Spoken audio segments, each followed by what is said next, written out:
నమస్కారం. తీర్థయాత్ర కార్యక్రమానికి స్వాగతం. నా వైపు ఒక్కడుగు వేయండి, నేను 100 అడుగులు మీ వైపు వేస్తాను. నేనున్నాను మీ చెంత, మీకెందుకు చింత అంటూ భక్తుల చింతలను తీర్చేందుకే చింతపల్లి సాయిబాబాగా నెలకొని ఉన్నాడు. నేటి తీర్థయాత్రలో నల్గొండ జిల్లా చింతపల్లిలో కొలువుదీరిన శ్రీ సాయిబాబా మందిర విశేషాలను తెలుసుకుందాం.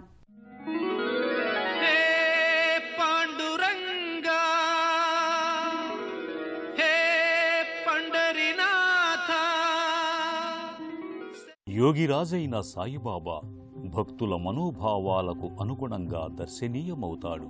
కొందరు సాయిని సాయి భగవాన్ అంటే భగవంతునిగా అగుపిస్తాడు. మరికొందరు ప్రభువా అంటే సాయి ప్రభువుగా, ఇంకొందరికి మౌలా సాయిగా గోచరమవుతాడు. ఈ చింతపల్లి క్షేత్ర సాయిలో ఇక్కడి భక్తులు శివపరమాత్మను గాంచుతున్నారు. అందుకే ఇక్కడి సాయిని సాయీశ్వర అని నోరారా కీర్తిస్తారు, ప్రియమారా అర్చిస్తారు. సాయి చెంతనే శివపార్వతులిరువురి విగ్రహాలను ప్రతిష్ఠించారు. అదే సమయంలో సాయి సర్వమతాల వారికి, సకల జనులకు సర్వమోద యోగ పుంగవుడిగా, విశ్వమానవునిగా, మనుష్యరూప మహిమాన్వితుడిగా విఖ్యాతి చెందాడు. అందుకే దేశం నలుమూలల సాయి సన్నిధానాలకు కొదవలేదు. ఆ పరంపరలో భాగంగా నల్లగొండ జిల్లా సాగర్ రోడ్లోని చింతపల్లి క్షేత్రంలో నెలకొన్న సాయి భవ్య మందిరాన నిండుగా కొలువయ్యాడు. షిరిడీ సాయిబాబా తత్వమేమిటని పరిశీలిస్తే మత సమన్వయాన్ని ప్రబోధించారు, మత సామరస్యాన్ని పెంపొందించారు. మతంలో ఉన్న లోపాల్ని సరిదిద్ది సంఘం ఆచరించాల్సిన సరైన విధానాన్ని బోధించారని మనకి అర్థమవుతుంది. భక్తి, జ్ఞాన, కర్మ మార్గాలు మూడింటిని మేళవించి వీటిని ఒకే మార్గంలో ఆచరించడం సాధ్యమని తాను ఆచరించి మరీ సామాన్యులకు చూపించారు. కాలు మీద కాలుని యోగిరాజ రాజాధిరాజ పరబ్రహ్మ స్వరూపంగా దర్శనమిస్తున్నాడు. గజమాలలు నిండారా వేసి భక్తజన దర్శనానికి సాయిని సిద్ధం చేస్తారు అర్చకులు. పాలరాతిమూర్తిగా కాలు మీద కాలు వేసుకొని యోగిరాజు వలె కూర్చున్న సాయి భగవానుణ్ణి ఎంతసేపు చూసినా తనివి తీరనంత నిండైన విగ్రహంగా కొలువై ఉంటాడు.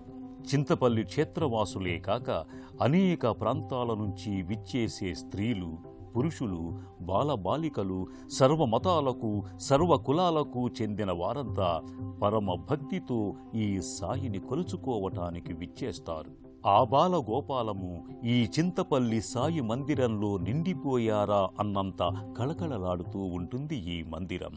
ఎందరో భక్తుల్ని అనుగ్రహిస్తున్న బాబా షిరిడీలోనే కాదు, వాడవాడలా వెలసి భక్తుల నీరాజనాల్ని అందుకుంటున్నాడు. మంగళం గురుదేవాయ మహనీయ గుణాత్మనే సర్వలోక శరణ్యాయ సాయిరామాయ మంగళం.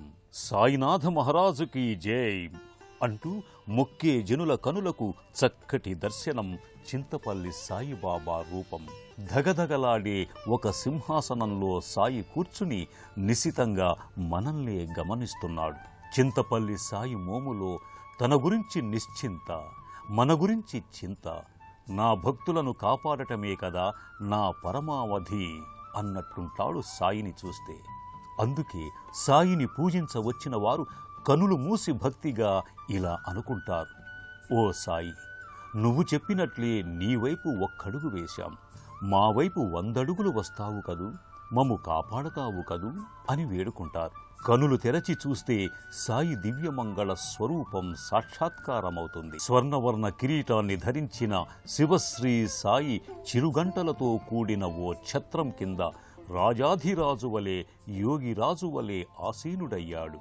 చింతపల్లి సాయి సన్నిధి భక్తుల పాలిట ఆధ్యాత్మిక పెన్నిధిగా ఎందరో దాతలు, వధాన్యుల సహకారంతో సాయి సన్నిధి సర్వాంగ శోభితంగా రూపుదిద్దుకుంది. ఆ లోగిలిలోకి అడుగుపెట్టిన భక్తులు వినూత్నమైన ఆధ్యాత్మికానందాన్ని సొంతం చేసుకుంటారు. అలాంటి పుణ్యసీమలోకి భక్తులు ప్రవేశించి అఖిలాండకోటి బ్రహ్మాండ నాయకుడు, రాజాధిరాజు, యోగిరాజు, పరబ్రహ్మ సచ్చిదానంద స్వరూపుడు సాయినాథుణ్ణి మనసారా సేవించుకుని తరిస్తారు. సాయి నిలువెత్తు విగ్రహానికి నానావిధ అలంకరణలు చేసి పూజలు గావిస్తారు. పలు రకాలైన పుష్పమాలలను వేస్తారు. పూజా ద్రవ్యాలతో పూజిస్తారు. అలా ప్రారంభమైన సాయి ఆరాధనల్లో ముఖ్యమైనది అభిషేకం. సాయీశ్వరునికి అభిషేకానికి సమాయత్తమయ్యే భక్తులు ఎంతో భక్తిగా అభిషేక జల పాత్రలను తమ శిరములపై ఉంచుకుంటారు. సతీ సమేతంగా పలువురు దంపతులు సాయినాథునికి అభిషేక జలాలను సాయికి సమర్పిస్తారు. అంతేకాదు, మరో ప్రత్యేక అభిషేక సేవ ఏమిటంటే, ఒక పంచవర్ణాల రంగవల్లిలో ఎంతో నిష్ఠగా ఉంచిన మృణ్మయ కలశాలు ఉంటాయి. వాటిలో మామిడి ఆకులు, వాటి మధ్యలో కొబ్బరికాయలుంచారు. అటువంటి పవిత్ర కలశాలలో పవిత్రోదకాల నుంచి వాటిని ఆయా భక్తులు తమ గోత్రనామాదులతో సంకల్పం చెప్పించుకుని ధర్మార్థ కామమోక్ష చతుర్విధ పురుషార్థ సిద్ధ్యర్థం శ్రీ సాయినాథ ప్రత్యర్థం యథాశక్తి షోడశోపచార పూజాం కరిష్యే అంటూ మంత్రోచ్చారణలతో అర్చిస్తారు. పూజకు పరివార సహిత శ్రీ సాయినాథ పరబ్రహ్మణే నమః ఆత్మ ప్రదక్షిణ నమస్కారాన్ సమర్పయామి అంటూ ప్రదక్షిణాది సాష్టాంగ దండ ప్రణామాలు అర్పిస్తారు. సాయిరాముడికి ఇష్టమైన షేజ్, ధూప్, కాగడ హారతులను ఎంతో భక్తి శ్రద్ధలతో ఇస్తారు. ప్రారబ్ధ కర్మలతో బాధలన్నీ అనుభవిస్తున్న మానవుల బాధలన్నిటినీ తాను స్వీకరించి వాళ్లను బాధల నుంచి విముక్తులను చేశారు సాయి. కొలిమిలో పడిన పసిబిడ్డను తన చేతిని కాల్చుకుని బాబా రక్షించారు. భక్తుడి చెడు కర్మను తానే అనుభవించి అతని కష్టాన్ని తొలగించిన బాబా విధానమే ఆయన అసలైన మార్గమని మనకు అవగతమవుతుంది. కుచేలుడి దారిద్ర్యం మొత్తాన్ని 3 పిడికిళ్ల అటుకులు తీసుకోవడం ద్వారా తొలగించిన శ్రీకృష్ణుడి తరహాలో బాబా తన భక్తుల బాధల్ని, ఆకలిని, వ్యాధులను తొలగించారు. వారి బాధలను ఆయన భరించారు. ఇలాంటి తత్వాన్ని బాబా తప్ప మరే సిద్ధపురుషుడు ప్రదర్శించలేదు. ఈ చింతపల్లి క్షేత్ర సాయీశ్వర మందిరం ఎంతో హృద్యంగా, భక్తజన హృదయ మందారంగా, ఎంతో ఆకర్షణీయంగా ఉంటుంది. వర్ణరంజితమైన ప్రాకారాలు ఎంతో అందంగా నిర్మితమై భక్తులను అలరిస్తాయి. ఆ ప్రాకారాల చిరుమందిరాలలో వివిధ దేవతా ప్రతిమలుంటాయి. ఆలయ ప్రవేశంలో ఇరువైపుల నుంచి ఎక్కి మందిరంలోకి వెళ్లటానికి వీలుగా తీర్చిదిద్దిన మెట్ల వరుస అర్ధవలయాకారం ఉండి అందమైన నిర్మితి అనిపిస్తుంది. ఈ మందిరంలోని సాయిని చూస్తూ ఉండిపోయిన భక్తులు మా చేతులు నీ పాద పద్మములకే నమస్కరిస్తుండాలి అంటూ తమ నుదురిని సాయి చరణాలకు తాకించి మరీ శిరసాభివందనం చేస్తారు. సాయి పాలరాతి మూల విరాట్ ముందు భాగాన పూలతో అలంకృతమైన సాయి పాదముద్రలను భక్తులు నిజంగానే సాయి పాదాలన్నంత భక్తిగా నమస్కరించుకుంటారు. ఈ వెండి రేకులపై శ్రీ మహావిష్ణువు దాల్చిన దశావతారాలను రూపొందించారు. ఆ పక్కనే విష్ణువు అవతారమైన కూర్మం కూడా పాలరాతి తాబేలు చిరువిగ్రహం కూడా ఉంటుంది. ఇదే మందిరానికి అనుబంధంగా గోశాల కూడా ఉంది. సకల దేవతా నిలయంగా గోవుని హిందువులంతా భావిస్తారు. అందుకే ఆ గోవుని ఎంతో పవిత్రంగా, మరెంతో భక్తిగా పూజించుకుంటారు. చింతపల్లి సాయి మందిరంలో ఉన్న గోవులను తమ ఇంటి ఆడపడుచు అన్నంత ప్రేమగా నూతన వస్త్రాలతో, పూలదండలతో అలంకరిస్తారు. ఆ ఆవుకి నానా విధాలుగా మొక్కుతుంటారు. శ్రద్ధ, సబూరి తన ఆభరణాలని సాయి అంటారు. ఆయన ఓ విశిష్ట అవతారుడు. బ్రహ్మ, విష్ణు, మహేశ్వరుల త్రిమూర్తి తత్వంతో ఆవిర్భవించిన దత్తాత్రేయుని అంశగా భావిస్తారు. ఆ దత్త భగవానుడే సాయిబాబాగా ఆవిర్భవించారని అంటారు. ఇదే మందిరంలో కొలువైన వీణాపాని సరస్వతీదేవిని కూడా దర్శించుకుందాం.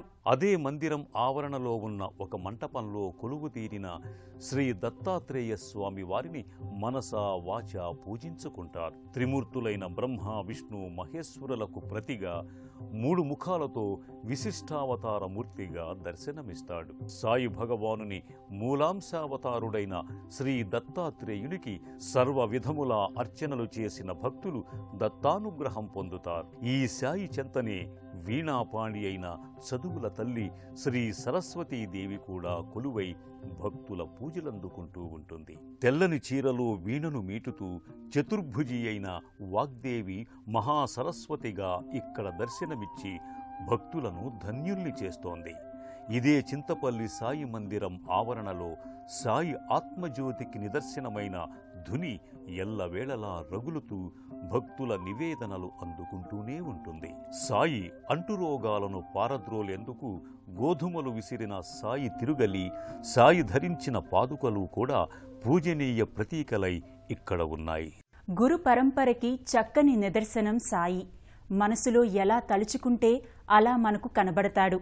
సాయి దేవా అంటే దేవునిలా అగుపిస్తాడు. సాయి గురువా అంటే సద్గురువుగా కనిపిస్తాడు. సాయీశ్వరుడిగా, సాయి ప్రభుగా, మౌలా సాయిగా అనుగ్రహిస్తాడు. ఈ క్షేత్రంలో భక్తులు సాయిలో ఈశ్వరుని చూసుకుంటున్నారేమో, అందుకే సాయీశ్వర అని పిలుచుకుంటారు. చింతపల్లి సాయిలో ఈశ్వరుణ్ణి చూసుకునే భక్తులు ఈ సాయిని శివశ్రీ సాయిగా కొలుచుకుంటారు. అందుకే ఈ మందిరాన శివపార్వతులకు కళ్యాణం ఎంతో వైభవంగా జరుపుతారు. ఆలయమంతా ఆనంద తాండవం చేస్తారు. తాండవమంటే నటరాజస్వరూప శివునికి ఎంతో ఇష్టం. చింతపల్లి సాయి మందిరంలో చిన్న పెద్ద అందరూ పిన్న వయస్కులైపోతారు. అలసటే ఎరుగక కోలాటాలు, నృత్యాలు చేసి ఆ పార్వతీపతిని సంతుష్టుతులను చేస్తారు. ఇన్ని విధాలైన క్రతువులతో ఎంతో మంది దేవీ దేవతలతో అలరారే చింతపల్లి సాయి మందిర దర్శనం నిజంగా భక్తులు చేసుకున్న పూర్వజన్మ సుకృతం. నీ కరుణ లేనిదే మేము ఒక్కడుగైనా ముందుకు వేయలేం, మేము మీ బిడ్డలం సాయి అంటూ ప్రణతులు చెల్లించుకుంటారు. షిరిడీ సాయినాథుని తత్వాన్ని అర్థం చేసుకుని ఆయన మార్గంలో పయనించటమే బాబాకు మనమిచ్చే నిజమైన కానుక. చింతపల్లిలో భక్తుల పాలిట కల్పతరువుగా విరాజిల్లుతున్న సాయిబాబా దివ్యానుగ్రహం భక్తులు అందరిపై వెల్లివిరియాలని కోరుకుందాం.